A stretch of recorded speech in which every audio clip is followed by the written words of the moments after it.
আসসালামু আলাইকুম ওরহমতুল্লাহি ওয়াবারাকাতুহ। 1 মিনিট মাদ্রাসা ইউটিউব চ্যানেলে সম্মানিত দিনী ভাই বোনেরা, আমি আশা করি আল্লাহ তাআলার অশেষ রহমতে আপনারা ভালো আছেন, সুস্থ আছেন। আলহামদুলিল্লাহ। আজ আলোচনা করব রজব মাসের প্রথম সোমবার দিন ও রাতের আমল নিয়ে। এই রজব মাস একটি ফজিলতপূর্ণ মাস। আপনারা জানেন এই মাসের সোমবার দিন অত্যন্ত গুরুত্বপূর্ণ একটি দিন ও রাত। তাই অনুরোধ করছি এই দিনে ও রাতে একটি ছোট্ট আমল অন্তত 7 বার করে করবেন। আল্লাহ রাব্বুল আলামিন আপনার পরিবার সংসারের রিজিকে বরকত দান করবেন। মনের মধ্যে বিশ্বাস নিয়ে আমলটি করবেন, এই উদ্দেশ্যে ভিডিওটি সম্পূর্ণ দেখুন। আজ সোমবারের দিনে বা রাতে আমলটি করলে মনের আশা পূরণ হবে, সকল দোয়া কবুল হবে ইনশাআল্লাহ। সাপ্তাহিক আমল পেশ করা হয় সোমবার ও বৃহস্পতিবারে। হাদিসে এসেছে এই দুদিন রাসূল সাল্লাল্লাহু আলাইহি ওয়াসাল্লাম রোজা রাখতেন।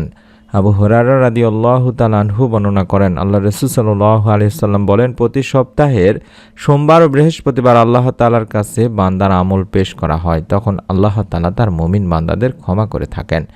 এছাড়াও আমরা জানি নফল রোজার ফজিলত সম্পর্কে। হযরত আবু হুরায়রা রাদিয়াল্লাহু তাআলা আনহু বর্ণনা করেন, আল্লাহ রাসূল সাল্লাল্লাহু আলাইহি ওয়াসাল্লাম বলেছেন, প্রত্যেক বস্তুর যাকাত আছে, শরীরের যাকাত হচ্ছে রোজা। ইবনে মাজাহ মিশকাত শরীফের হাদিস। রাসূলুল্লাহ সাল্লাল্লাহু আলাইহি ওয়াসাল্লাম আরও বলেন, রোজা ঢাল স্বরূপ এবং জাহান্নাম থেকে বাঁচার সুদৃঢ় দুর্গ। এটি নাসাই শরীফের একটি হাদিস। তাছাড়া পবিত্র রজব মাস যেহেতু চলছে, এই রজব মাসে নফল রোজার নফল নামাজের প্রতি বেশি বেশি গুরুত্ব দেওয়া হয়েছে। রজব মাসের আমলগুলোর মধ্যে অন্যতমই হলো বেশি বেশি নফল রোজা পালন করা। মাস জুড়ে তাই প্রিয় নবী সাল্লাল্লাহু আলাইহি ওয়াসাল্লামের নিয়মিত আমলগুলোর মধ্যেই ছিল এই সোমবার বৃহস্পতিবারের রোজা পালন করা। তাছাড়াও প্রতি চন্দ্র মাসে 13, 14, 15 তারিখেও তিনি রোজা পালন করতেন। মাস জুড়ে বেশি বেশি নফল নামাজও পড়তেন।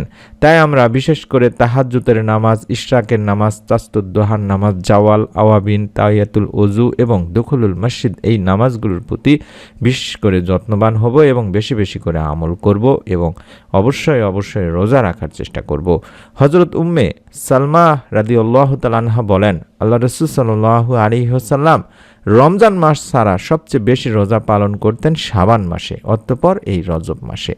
হযরত আয়েশা রাদিয়াল্লাহু তাআলা আনহা বলেন, যখন রজব মাস আসতো রাসূলুল্লাহ সাল্লাল্লাহু আলাইহি ওয়াসাল্লামের আমলের আধিক্য দেখে আমরা বুঝতে পারতাম। কোনো কোনো বর্ণনায় এসেছে রাসূলুল্লাহ সাল্লাল্লাহু আলাইহি ওয়াসাল্লাম এই রজব মাসে 10টি রোজা রাখতেন, শাবান মাসে 20টি রোজা রাখতেন এবং রমজান মাসে 30টি রোজা রাখতেন। তাই আমরা চেষ্টা করব দিনী ভাই বোনেরা, এই সোমবার দিনে যদি সম্ভব হয় একটি রোজা রেখে আমলটি করার। আমরা সকলেই চাই যে আমাদের জীবনে প্রাচুর্য আসুক, কল্যাণময় হোক জীবন, রিজিক বেড়ে যাক, সহজে আমরা ধনী হয়ে যাই, জীবনে যেন আমাদের কখনোই অভাব অনটন আর না আসে। কিন্তু প্রকৃত কল্যাণময় জীবন ও প্রাচুর্যময় জীবন শুধুমাত্র তারাই পান যাদেরকে মহান রব্বুল আলামিন তা দান করে থাকেন। এমন সহজ কিছু আমল আছে যে আমলগুলো করার মাধ্যমে আপনিও ইনশাআল্লাহ আল্লাহ রব্বুল আলামিনের সেই প্রাচুর্যময় এবং কল্যাণময় জীবন পেতে পারেন। তাই অনুরোধ করছি এই আমলগুলো অন্তত রজব মাস জুড়ে, বিশেষ করে আজকে সোমবারে যদি সম্ভব হয় রোজা রেখে আমলগুলো করার চেষ্টা করবেন। আল্লাহ রাব্বুল আলামিন ইনশাআল্লাহ আপনার পরিবার সংসারের রিজিকে বরকত দিবেন, আপনার অভাব অনটন দূর করে ঋণ মুক্তির ব্যবস্থা করে দেবেন। সর্বপ্রথম যে আমলটি করতে বলবো সেটি হলো ইস্তেগফারের আমল। ইস্তেগফার পাঠে বান্দার অভাব মোচন করা হয়, পাপাচারও ক্ষমা করা হয়। সন্তান সন্ততির অভাব যেমনি থাকে না, তেমনি রিজিকেও আল্লাহ রাব্বুল আলামিন পরিপূর্ণ বরকত দিয়ে থাকেন। তাই অভাব মুক্ত থাকতে পবিত্র কোরআনুল কারিমে বেশি বেশি এই ইস্তেগফার পাঠের নির্দেশ দিয়েছেন আল্লাহ রাব্বুল আলামিন নিজেই, যার ফলে মহান আল্লাহ মানুষকে উত্তম রিজিক সহ অসংখ্য নিয়ামতে ধন্য করবেন বলেও জানিয়েছেন।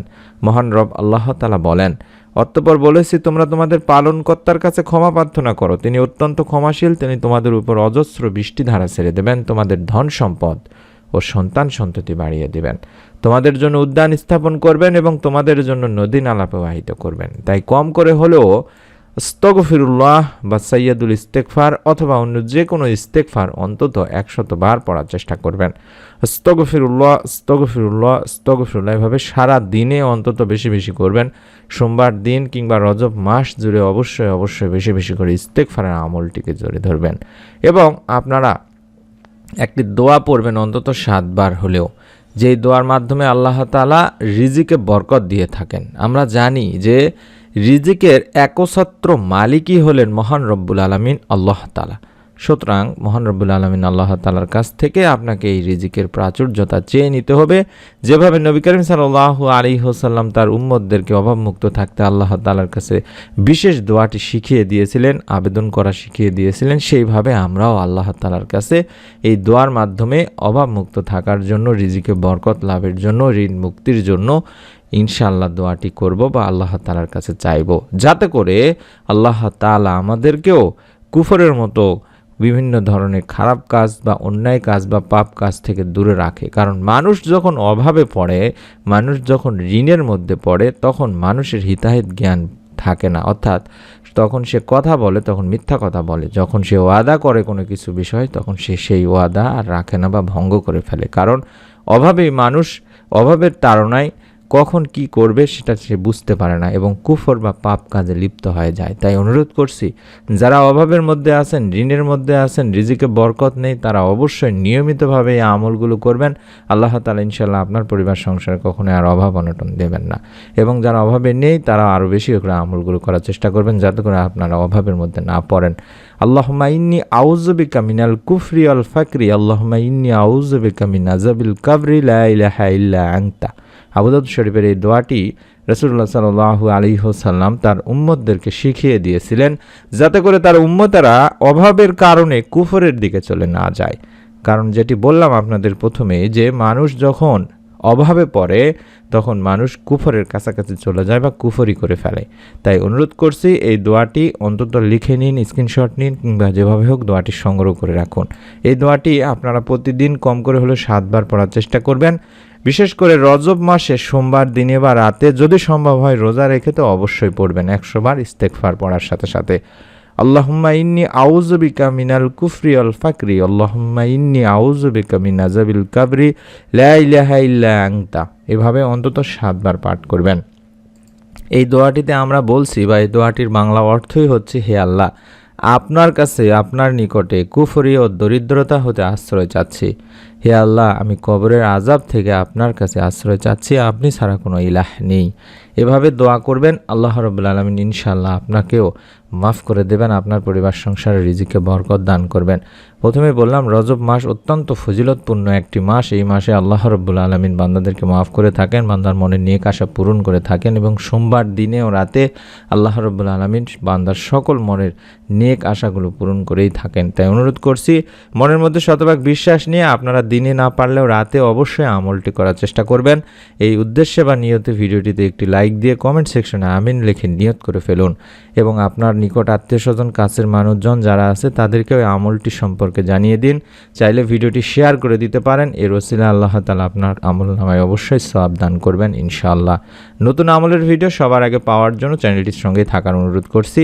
চাইলে সাবস্ক্রাইব করে বেল বাটনটি অন করে রাখতে পারেন। সকলে ভালো থাকুন, সুস্থ থাকুন। আমরা দোয়া করি যারা আমলটি করবেন, নিয়ত করেছেন, আল্লাহ রাব্বুল আলামিন তাদের সকলের মনে নেক আশা পূরণ করুন, পরিবার সংসারে রিজিকে বরকত দান করুন, আমিন। আসসালামু আলাইকুম ওয়া রাহমাতুল্লাহি ওয়া বারাকাতুহু।